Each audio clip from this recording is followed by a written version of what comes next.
Hi, everyone. I'm Lisa D'Amico. I am the curator of the Global Garden virtual art exhibit being hosted by the Cultural Alliance of Western Connecticut.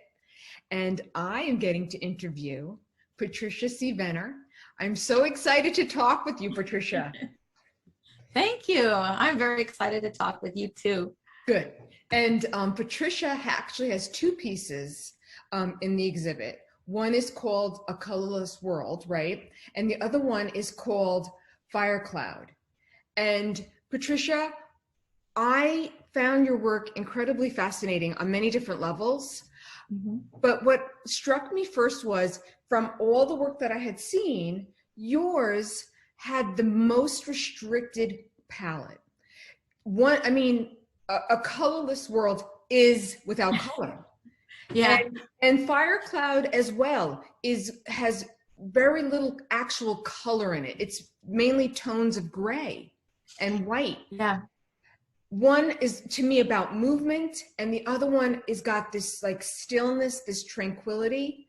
But yet, I know both of yours, and you have such a beautifully identifiable painting style. So Thank you. Yeah, I I do. want you first to talk about the restricted color palette. Okay. Well, it's interesting. I love color. I adore color, but it's too easy. And even when I was a much younger artist, I'd say, okay, I'm going to use all the colors except everything in the blue family or except everything in this family. But I still used a lot of color. And one of the things I think helps tone discipline is to restrict something. Now, in the case of A Colorless World, I restricted everything. It's all shades of grays, various warm grays, cool grays, but it's all grays, blacks, and whites, except there is one tiny little seed bead that's a red. You can't see it unless you see it in person, I think. I cannot photograph it, but it's there. And it's the one symbol of hope. And then there are colors in Fire Cloud, but there's not very many. They don't take up much, but yet there's a lot of color in those gray tone clouds, and they're just a very limited palette. I like working that way because it makes me think, and I hope it makes the observer think, and it's saying what I wanted to say. Well, tell me what they're saying, because I have my own interpretation, and of course everybody comes to pieces of work with their own perspective, but I'm curious to know about your inspiration for each. Okay. Well, I totally agree with you that it's important that everybody has their own perspective, because I think the observer finishes the work for each person.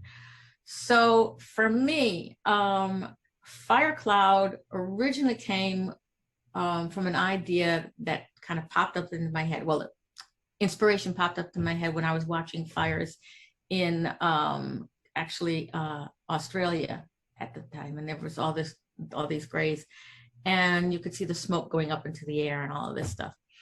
And then of course there's fires in Greece and in California and other places.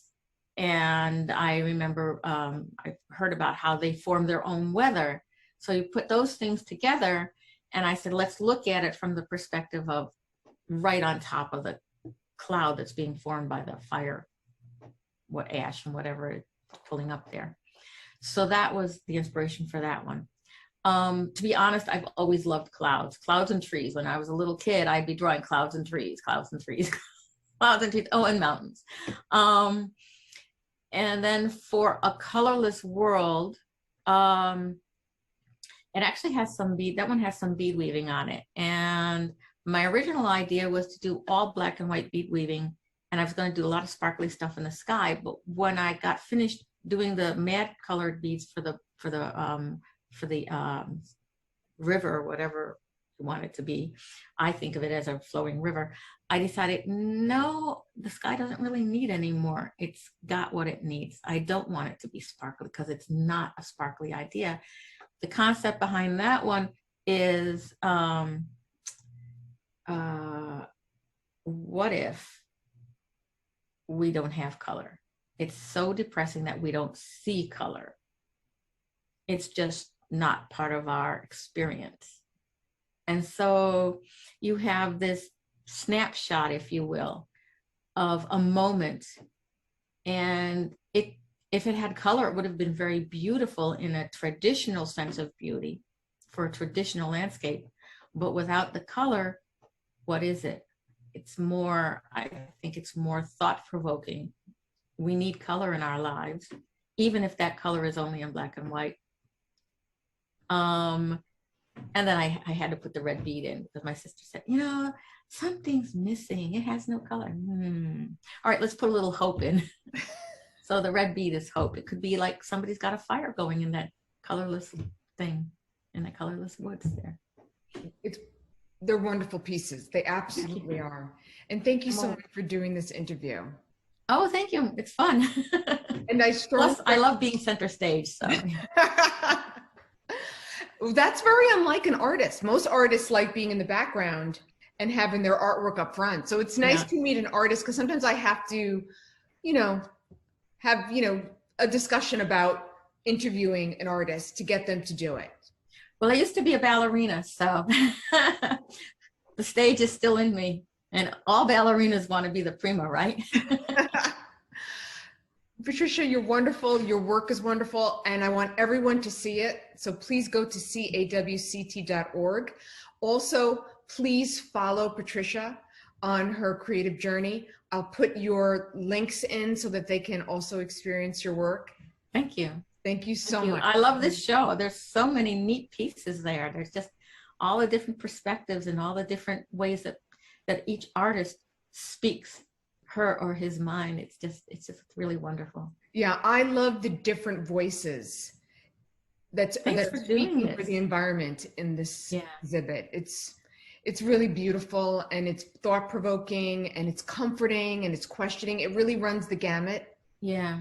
And in this day and age, I consider myself an artist activist. And no matter what else we do, if we don't have the planet Earth, we're gone. Absolutely. Thank you so much. That's why you're in the show. Thank you, Patricia. Thank you so much. You take care. And again, thank you for doing this. This is incredible. Thank you. And I like your work also.